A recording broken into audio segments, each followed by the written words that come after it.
Welcome to another episode of Bowie TV Sports Spotlight. Before we get into the show, make sure you go to YouTube and like and subscribe the page. And also make sure you are following Bowie TV on all platforms. First up on today's episode is Pitt Sports Zone, where Pitt sits down with first-team All-MEAC defensive player Eric Hunter and Jadon Carter to talk about their expectations about their upcoming senior season with Morgan State. Then it's the Washington Mystics. We take a look at the post-game press conference from the Mystics away game matchup against the Chicago Sky. Then it's the Baltimore Ravens highlights from day 10 of training camp at M&T Bank Stadium. And finally, we take a look at highlights from day 8 of the Washington Commanders training camp. Sit back, relax, but make sure you step into the action and watch Bowie TV Sports Spotlight.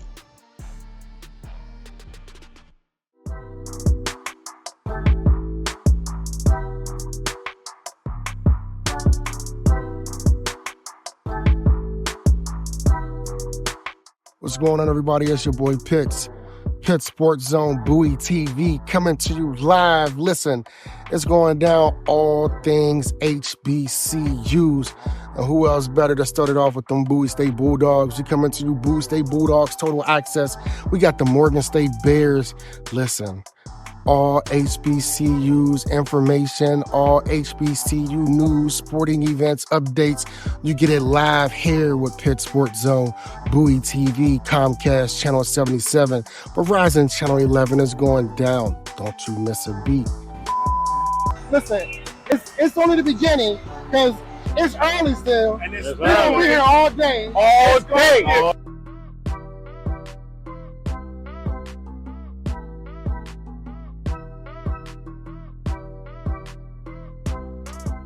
I know what it is. It's your boy Pitts on Push Sports Talk Radio, Pitt Sports Zone, Bowie TV, coming to you live from Hughes Stadium. Listen, man, defense is something to be reckoned with when it comes to Morgan State, and we got two of them with me today.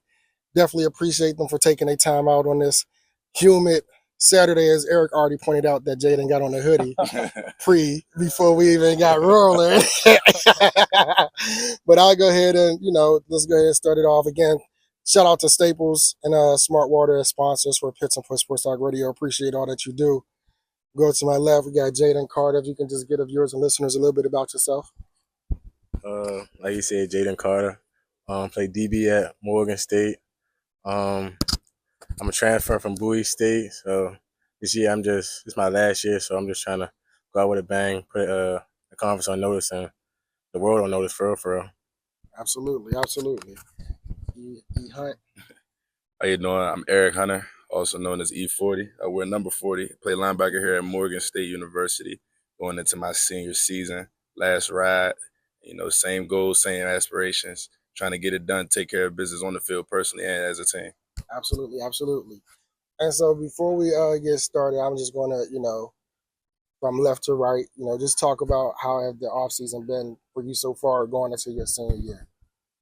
This off season for real, I just been focused on like perfecting my craft and like the little details for real. I'm trying to become more of a leader, whether that be vocally or leading by example.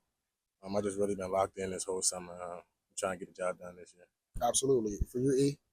I say for myself, it's just the same, making sure that I really just lock in on the small things that, I was not the best at the last time I was playing. So, block destruction, just being able to play faster by watching film, being able to can diagnose things faster. Absolutely. And, last year, of course, things didn't go, the way that you expected. Dealt with some injuries last year. Last year, defense still ranked high. Regardless, every time there's a turnover, it seems like the mold and the identity of the defense stays the same, but even more, it continues to be consistent. Can you just talk about the defensive leadership that you guys have as a team? Yeah, really it's just the culture, I would say. I say just the culture. We have a standard in our defensive room, and I say standard, not expectations, because if you don't meet the standard, then you won't be here really, or you won't be on the field. Absolutely. So it's definitely just a thing that we take pride in and making sure that we stay consistent and just reaching our standard. Absolutely. Yeah, to piggyback on what he said, like it's really a team led program. Like in order to win, you got to come from the team. Like the coaches can tell us what to do, but at the end of the day, we out there on the field. So we just really trying to find the leaders, find the guys, and then just rally off them. Absolutely. When we talk about this upcoming season, before we get to this upcoming season, actually, can you just talk about or just give a couple glimpses and highlights of, the leadership that both Coach Sewell and Coach Wilson has for the organization? Coach Wilson, he's a good leader. Like he doesn't really like say too much unless he has to. But when it comes to Coach Sewell, he really passionate. You can tell he cares about this game. He brings his all every day. So like come like being under a guy like that, it's hard not to like be locked in all the time. Absolutely.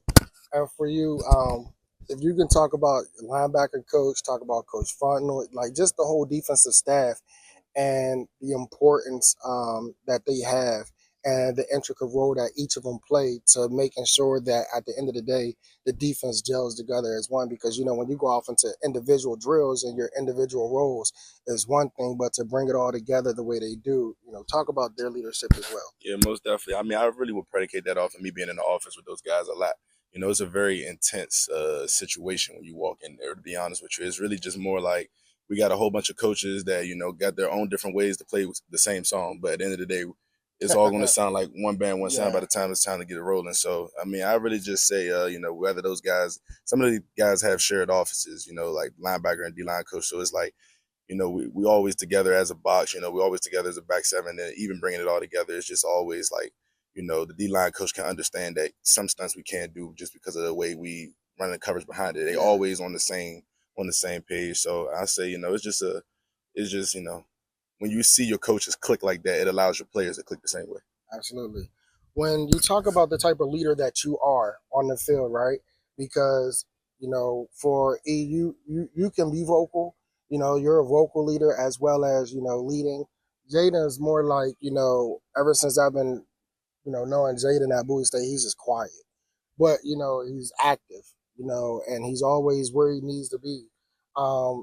Despite the odds. Just talk about from your point of vantage, what are some of the characteristics that you take to your game that you help as far as communication, being the leader on the defense.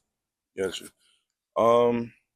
I can say really is you got to build a threshold for guys. So it's just like I said, it goes back to having a standard. So if you're not really living by that standard, if you're speaking on something that you're not really living by, it's hard to rally the troops all together. You know what I'm saying? So it's more just it's not always about being a vocal leader, but just also just knowing how to approach guys, just knowing how to lead by example. Nobody wants to feel called out or embarrassed, so you got to learn how to approach every different person, and that just makes you a natural a guy that people can gravitate to. Absolutely. Jay? I would say some of it's kind of the same thing. Like you said, I'm more of a lead by example type guy. So like what I try to do is like if I can't say nothing to somebody else if I'm not living the same way like E said. So it's really just like I said, find the leaders, find the guys that we're gonna depend on, and then like just lift them up as you climb, like for real. This season, right? You guys have we'll talk about some of the new addition of coaches, right? That has spiced or gave a seems of an uptick, right, in the content that's coming from the MEAC, But this year, before we get to Dell State and Norfolk State, you guys get to play Miles College for the first time, at the Lucas Oil Stadium in Indianapolis. And you talk about what that experience is going to be like. It's going to be a great experience. I'm not I wasn't too familiar with Miles College before this, but I'm sure that they're like going to be taking it serious as anybody else on the schedule. It really doesn't matter anything else about it. Every game is one game at a time. The series. The only focus that I've had really is South Alabama. But as far as being able to have that opportunity and that experience to play into an NFL stadium is something I'm really looking forward to. Absolutely, and I understand. And for those who may not, South Alabama is the first opponent up. So basically, as a football saying is, never looking past the next opponent that you have. So that's why he made that statement for those who may not be aware. Yeah, I would say it's big to play in an NFL stadium. The last time I think I played in an NFL stadium, I was like a little kid. I was at Raven Stadium, but like it's probably gonna be. I feel like it's gonna be different now that I'm in college for real. So, but like he said, you can't look past any opponent. They still gonna come try to win. So we just gotta take it 1 week at a time. Absolutely. Unfortunately, when it comes to HBCU athletics, as I have, been a high and big boisterous advocate for, the media exposure isn't what it should be, right? So initially, Jackson State, when Dion was there was an uptick, but of course, we all knew that once Dion left, the media coverage would stop as well. Now we have, Mike Vick at Norfolk State and Deshaun Jackson at Dell State. What are some things that we can do to maximize these opportunities for HBCUs and the media exposure and the understanding that we too are just as successful on and off the field as the PWS? That's a good question. I really would say, that's a thing that has been a topic for years, you could say. So Dion came, he did it big, obviously. This is Vic's and Jackson's first year here, so they can piggyback off of what Dion did and just see how they can take it, how they can build it, how they can bring. I heard they got their game in the Eagle Stadium this year, so October 30th, yeah. So it's just like bringing that attention to HBCU football and even FCS football as a whole, because we think bigger. It's just we all can ball. Talent is everywhere, so it's just it's more so just not being belittled. And once you got a couple guys who already got a voice, around the world can voice, hey, I didn't been here. They got some guys down there that y'all got to go look at. People can turn their heads a little more. Absolutely. Yeah, I feel like Dion definitely put a spotlight on the HBCUs. But I also feel like that in order for us to get noticed more, it starts off by televising our games on not just ESPN Plus, but NBC, the major ESPN, the major networks. Instead of just trying to put us underneath, you gotta have a password to watch our games. I feel like it starts there, and then it's ballers everywhere. We got ballers like HBCU, so we can all play. So it's it starts off by there. That's how we get noticed. For this being your both of you guys last year on the field, if you can give me a moment in past, that really sums up the last 4 years for you that makes you even more excited about this upcoming season. I mean, if I can really just put it all, in one word or one sentence, I'd just say unfinished. Unfinished. I mean, I got personal goals, selfish goals, and to be honest with you, it's unfinished. I haven't made it there. I haven't arrived, and as a team, we want to get to the highest of the highest. HBCU is the Celebration Bowl. FCS is the FCS championship. So, we want to scratch and claw as hard as we can to get there. And yeah, that's really it. Absolutely. For me, I would say the moment when I won the CIAA championship my freshman year. I know what it feels like to win. I know what a winning team looks like. So I want to see that with this team for my last year. I want to go out with a bang, and I also want to put the Converse on notice. I'm not just the guy who catch picks. I can also tackle. I can cover your best receiver. I can play safety. I can play corner. I can play nickel. I'm trying to really do something this year and show everybody just wake them up this year. And for the last question, I wanted to talk about the support system, the fans, the student population. What would be your encouragement to them for this upcoming season to continue to come and show support, but not just show support, to the alumni and all those who graduated, those who are looking to come here next year? What would be your message to them from a football player perspective as the support that they give? I would really just say, man, come here. It's an HBCU, it's a culture, it's a band, it's food. Come to the games because even if you're not even the biggest football fan, man, there's people here. It's an event. It's a daytime outing to be at. So if you don't got nothing to do, man, you in Baltimore, come to Hughes Stadium Saturdays. We here. And as far as message to my team goes, it's like the scoreboard up, man. So we get some people to come watch. I would say for anybody coming in, a new kid, I'm gonna say if you're a freshman, take advantage of these the opportunities that you get. It goes by fast. In the blink of an eye, I was a senior already. I'm just take advantage of every opportunity you have. And for the fans, we need y'all support this year. We feed off y'all. Like even if y'all don't think we know, if y'all don't feel like it, we really feed off y'all. So let's just like he said, light up the scoreboard this year and let's do some big things this year. Absolutely. Again, man, I wanted to take this moment and thank Eric and Jadon for coming and sitting with me. It's always a great moment when I get to see them. I enjoy coming here and spending time with them. It's not just a perspective of media content. It's also relationship building. And I appreciate everything, the love and the appreciation, and the reception that I get from you guys when I am on campus. I feel like I'm a part of the team as well. So I definitely appreciate you guys for having that trust, that and the safekeeping of the things that I put out, whether it's the photos or the interviews or whatnot. I definitely appreciate it. And before I wrap up, I can't let this moment pass. Shout out to the Yarborough family. Rest in peace, Gavin. This year he would have graduated as a senior. And I know his family is feeling some relief to the capturing of those who committed the heinous acts against him. But rest in peace, Gavin. Love you, bro. Pitts and Push Sports Talk Radio, Pitt Sports Zone, Bowie TV, Hugh Stadium, Jadon Carter, Eric Hunter. Y'all know what it is. Set the track.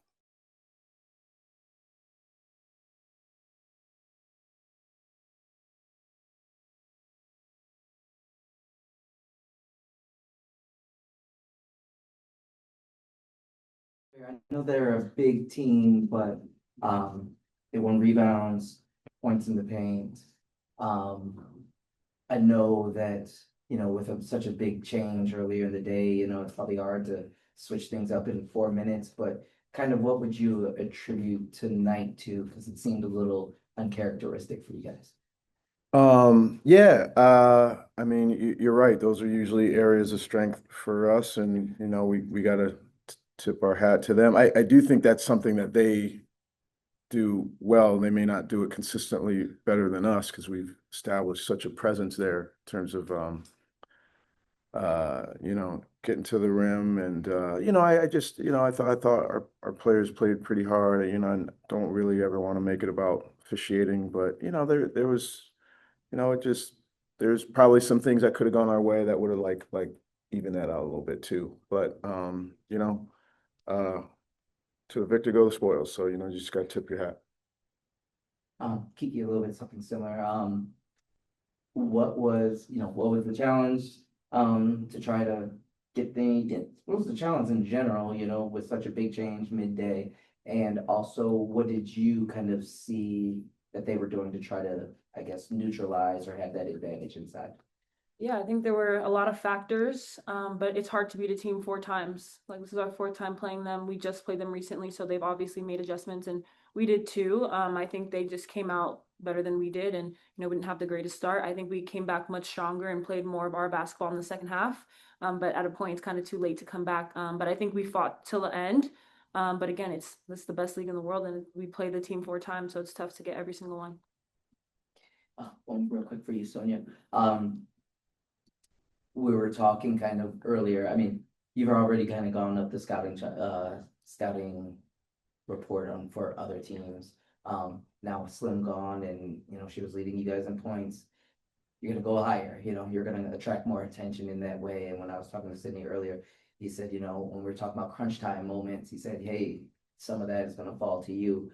With the change, kind of what's your mentality now, just knowing that for everybody, they're going to have to kick it up a little bit, and some of that's going to fall on you? Yeah, I mean, I think my mentality stays the same. It's Mystics versus everybody, and I mean, I'm going to keep playing the way I play. Obviously, there will be some adjustments. That's what it is. Like you said, I mean, everybody just has to do a little bit more because Slim impacted our team in so many ways. So I don't just feel that pressure. It's the whole team. It's just everybody doing a little bit more. So I think my mentality stays the same, and I'm going to play my game and just play hard for 40. So.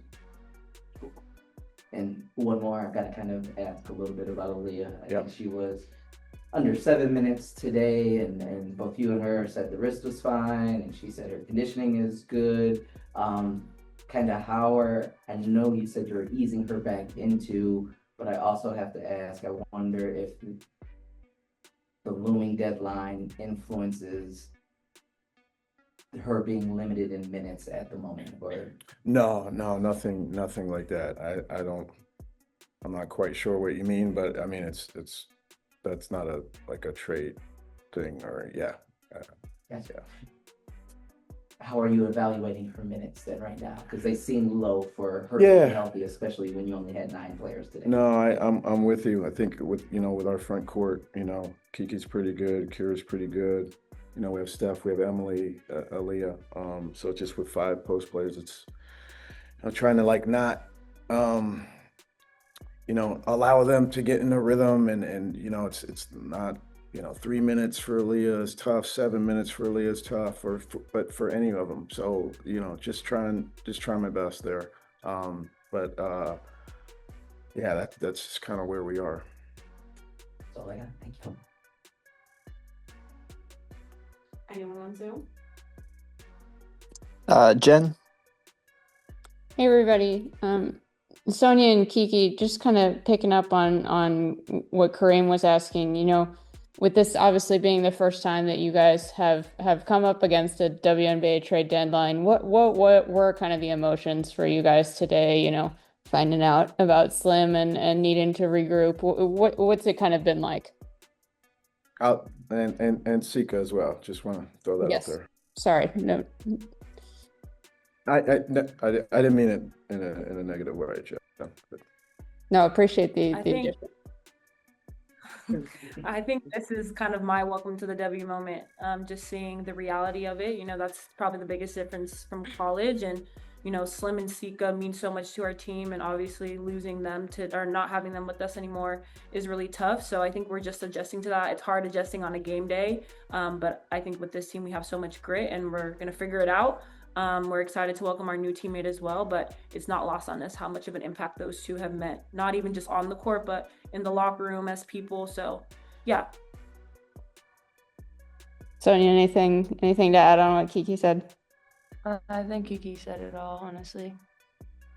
Sydney, for you, we talked before the game kind of about, the crunch time that Kareem mentioned. And obviously you guys have played without Slim before, so not completely new, but was there anything you noticed kind of down the stretch that you liked, or that you feel like you guys kind of started on the very early journey of figuring out?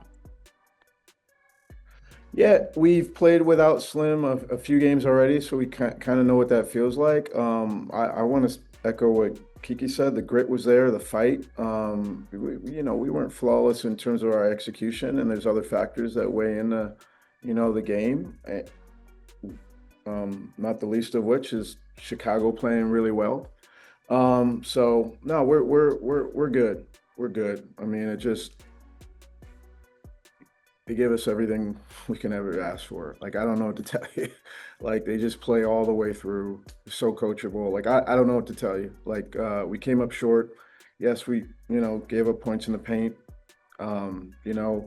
We didn't do as well as we wanted to from the free throw line, but there's defensive execution that was great. The ball movement was there. The fight was there. I don't know what to tell you. I'm pissed off about a loss. I'll roll with these players every single day. Just one more for you. Lucy, I think finished with 22 minutes, 7 points, 3 assists. You talked earlier in the season about how maybe she wasn't always getting the chance to show all of what she can do, and I'm curious, how much you think she might get more of that opportunity, now finishing out the season. Yeah, I mean, that's clear as day, right? I mean, we've got 4 perimeter players in 3 spots. Alicia will bring us some versatility, potentially at the 3, potentially at the 4, at the C. But yeah, it's clear as day there, and I think the game has really slowed down for Lucy. It's really, really slowed down. She's taken her time. She had a huge defensive play today, which I was just so excited about, in terms of her rotation and just throwing her body around there, defensively getting in there. So she's just progressing. I mean, and it's what we're trying to do here. We definitely want to tick off wins, and we've had our fair share, but we're also just celebrating the small victories, and Lucy's a big part of that. Thank you.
First couple weeks of camp, how you feeling about it so far?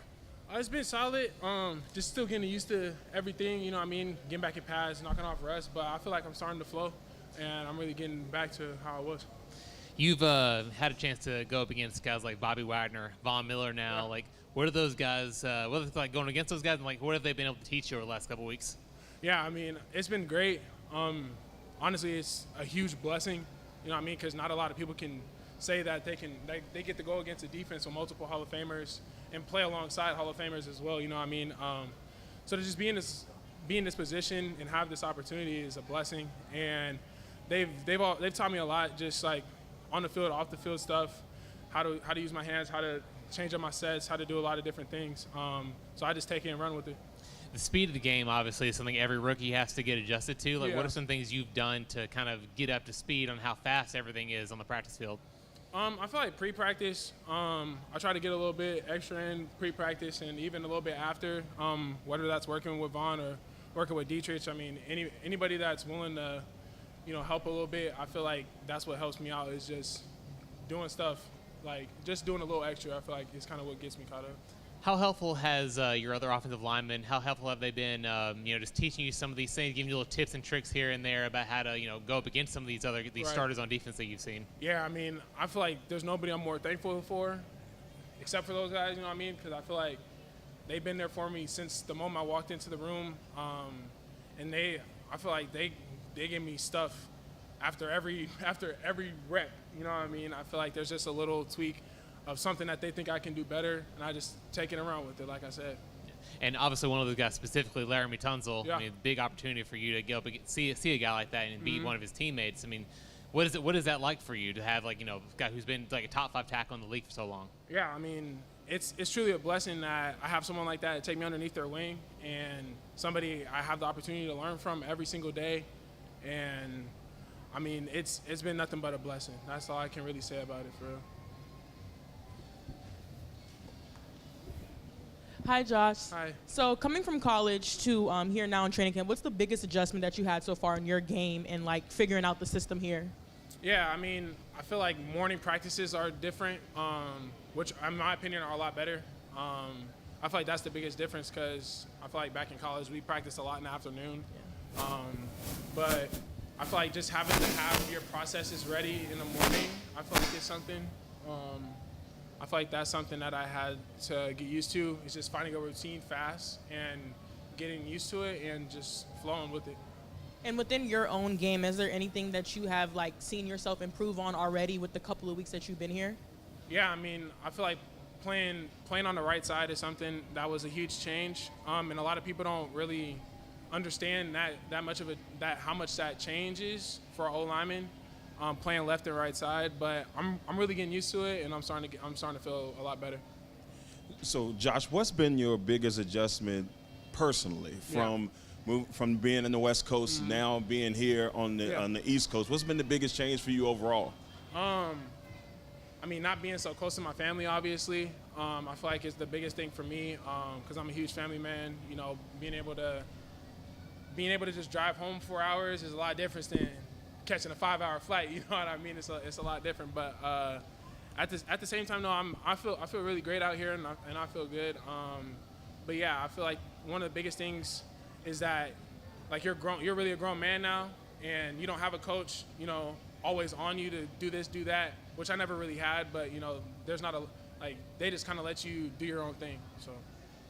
Josh, I've seen you interacting with Laramie on the sidelines and everything, and you know, it seems like he's kind of rubbing off a little bit on you in terms of, you know, showing you the way and everything like that. How comfortable are you at this point with the install, and just, you know, how much are you learning from a guy like Laramie? Yeah, I mean, I'm pretty comfortable with the install. I feel like I know a great amount, and I mean, I learn something new every day, and that's whether it's some of the same things that we talk about day in, day out, or, I mean, I feel like there can be a different point that he makes that kind of sticks with me a little bit more, so, yeah.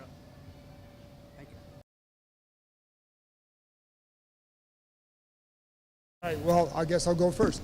So I do want to start with something that's not related to you, but is going on, and with Terry asking to be traded. I'm just curious, from a veteran's perspective, how do you guys I don't know about deal with that, but handle that? Is it something you talk to him about? Like, what do you guys do with that? I heard a quote from Bobby that says you got to pay your own bills before you pay someone else's kind of thing. So it's like I have to focus on what I have to do.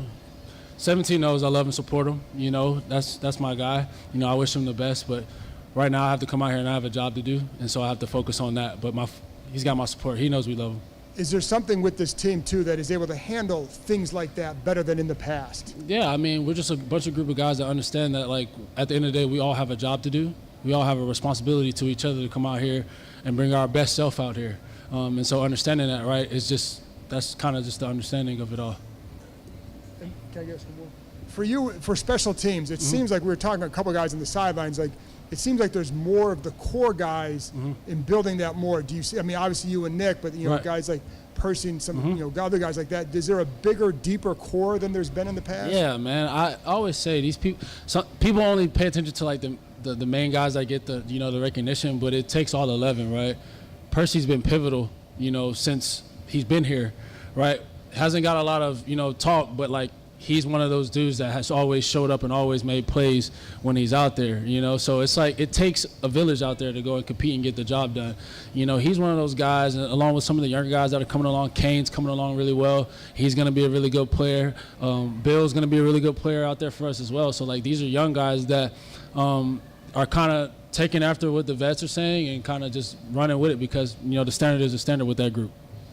Hey, Jeremy. This team has gone through a lot over the last couple of years. A lot of updates to the facility, new practice field, locker rooms, all this other stuff. I mean, for you who's been here for so long, I mean, what has that been like for you to see all these changes, all positive, come the last couple of years? Oh, man, it's been a blessing, right? You go through every phase of, organization. I've been through 3 team names. It's 2 owners. It's my 3rd coaching staff. So I've kind of seen the evolution of this place, right? And it's just been a blessing to just be a part of this journey while I'm on my own journey, right? So it's so cool to just see, the fruits of the labor of the guys that have been here before, that worked hard, that didn't really get to see it. I was very fortunate and blessed enough to be one of those guys that was here before and kind of see the fruits of the labor that came after. So I'm so grateful and thankful, Hi, Jeremy. So going off that question, I mean, you have been here for a couple of years now. Right. Is there anything that you feel is different about this year opposed to any other years before, like within the team, the dynamic, the energy, anything? It's a new year, I think the biggest thing, and I don't like talking about last year because it doesn't matter anymore, but, you saw what the possibilities were when you have a great group of guys that go out there and compete every day, right?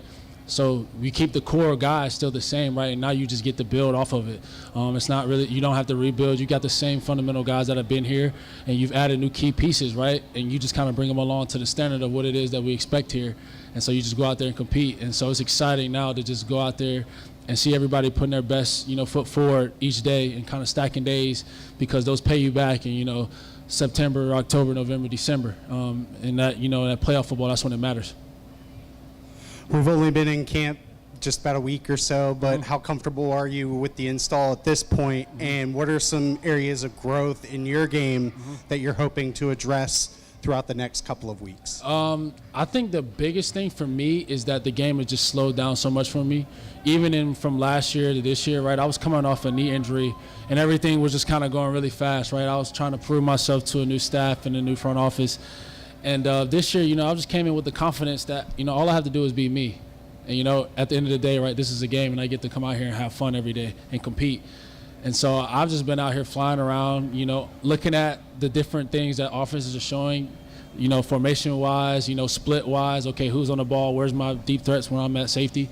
And just kind of going out there and just trusting what I see. I think that's the big thing with guys is, like, they might see something, but they don't necessarily trust what they're seeing. You got the instincts for a reason, right? So you got to use them. And obviously year 2 for Jadon. What have you seen from him in terms of his growth in leadership and maturity in the locker room? He's the same kid, man. Like, no matter how high it's been for him, all the great things that have happened for him, he's still even keel, right? He's got that just cool demeanor to him. And I think that's the best part about him, right? Because he doesn't let the highs get too high or the lows get too low, right? Adversity comes in this game, right? It's inevitable. Injuries happen. Things don't always roll your way. But he's still the same person every day, and I think that's what makes him special.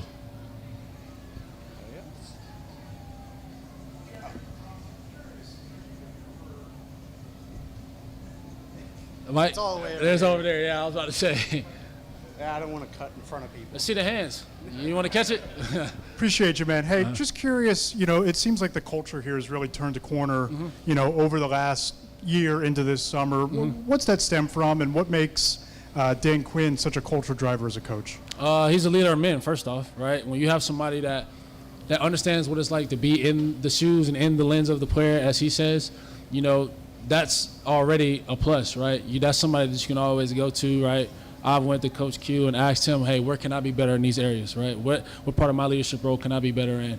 And right, it's just that constant feedback. He's always trying to sharpen the tool, as he says, toolbox. And so that's somebody that you always can go to and get the honest truth, right? And so when you have that as a player, that's all you ask for. And so the culture-wise, right, you just got a bunch of guys that want to win and want to do whatever it takes to win, and that's what they care about. So when you have that, you have a selfless building. It's not really about one person. It's about the collective.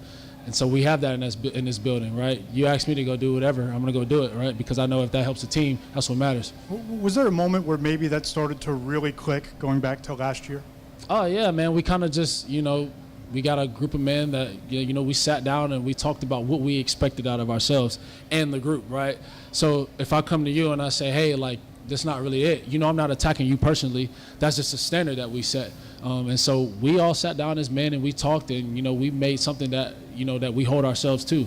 And so going into a new year, right, now it's just bringing new tools that we've had, new pieces that we've added and, getting them along speed of what we expect.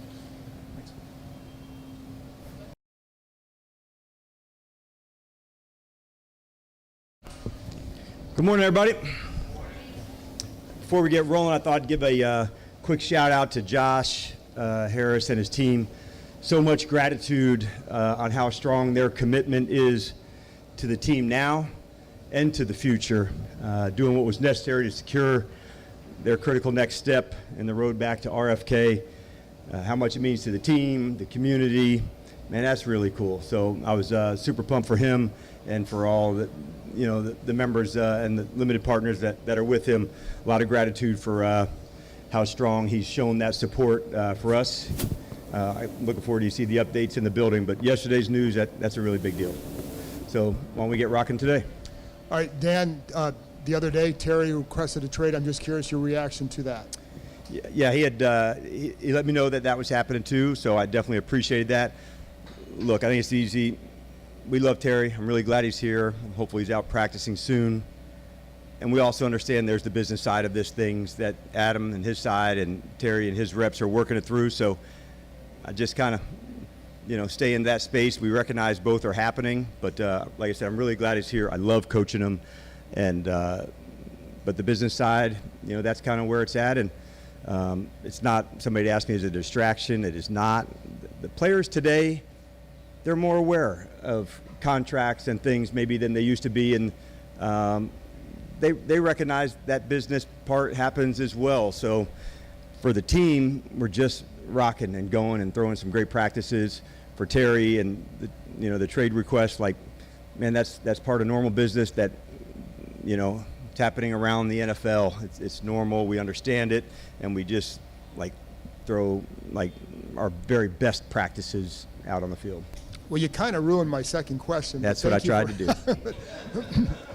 But I'll stick with some of it anyway. But see how that is an audible, John. Let's see you adjust, man. Do you address? I still got him. This never happens, you guys. This is awesome. It's early.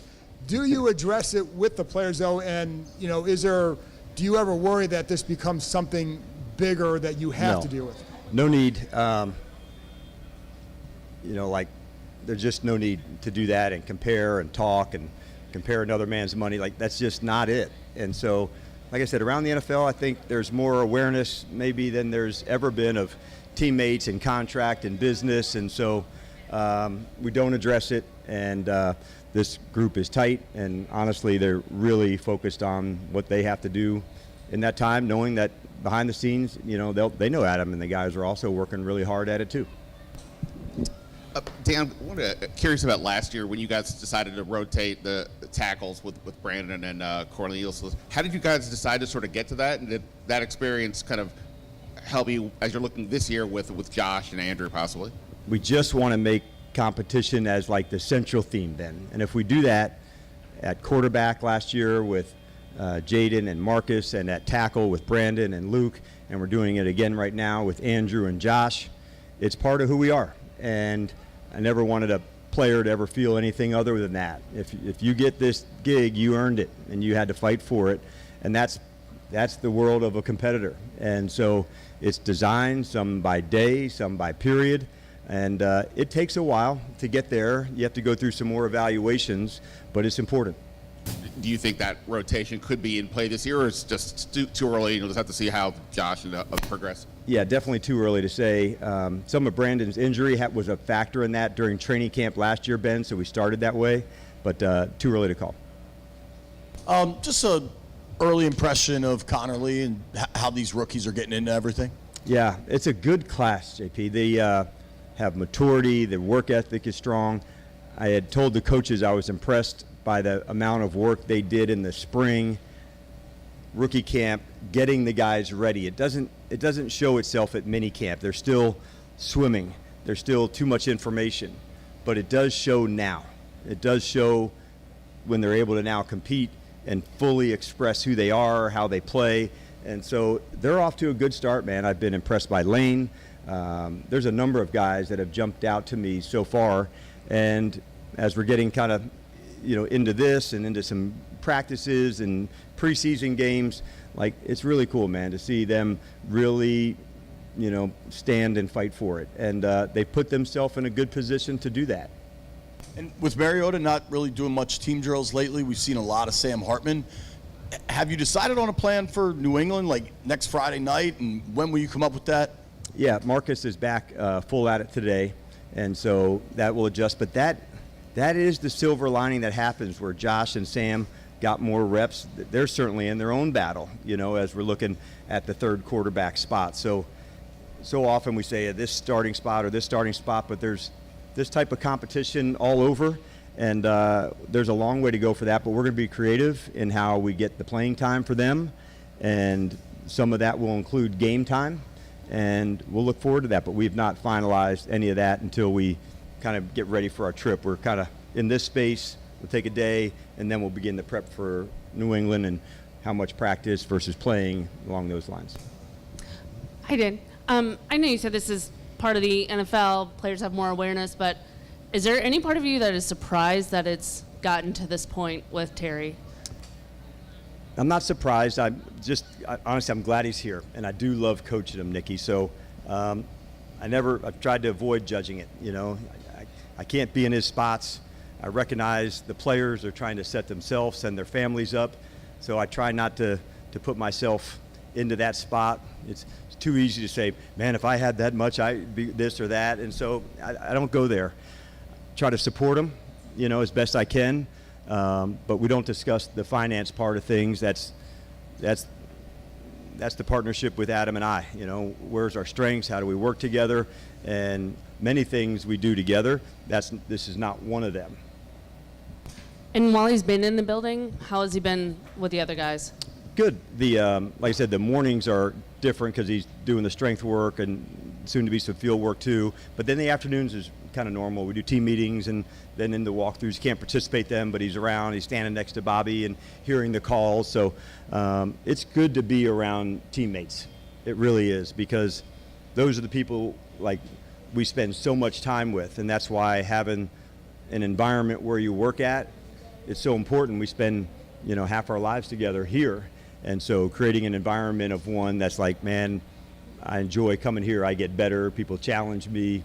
It's a really cool place to come work and play football. And we work hard at that too, the environment. And so he's definitely part of that and feels those guys. And even though he's not participating, there's still plenty to do. Holdouts and contract things can get, especially to get to this point, very emotional. Yes. You can kind of get away really fast. How is this not? How do you not make it emotional? I mean, you're right. I'm glad that you brought it up, because sometimes those are the emotions, and that's the human side of it, right? And knowing there can be emotions, that's the ones you attach to at that moment. And so, for me as the coach, give the support, give the insights. Do you want advice? And so that's the way that you do it. But it is an emotional time. It's so damn important. And each player, it won't be quite the same in how that's happening, their support, their age, all of that. So I just try to not judge it as best I can. And it's not always that easy to do, knowing it's an emotional time. Our times together are intense for different reasons. Sometimes it's the competitive intensity. Other times it's something like this where you're just, and you're feeling some kind of way. So I just try to make sure, man, like support the player as best they can, knowing that they're, accessing emotions that are hard.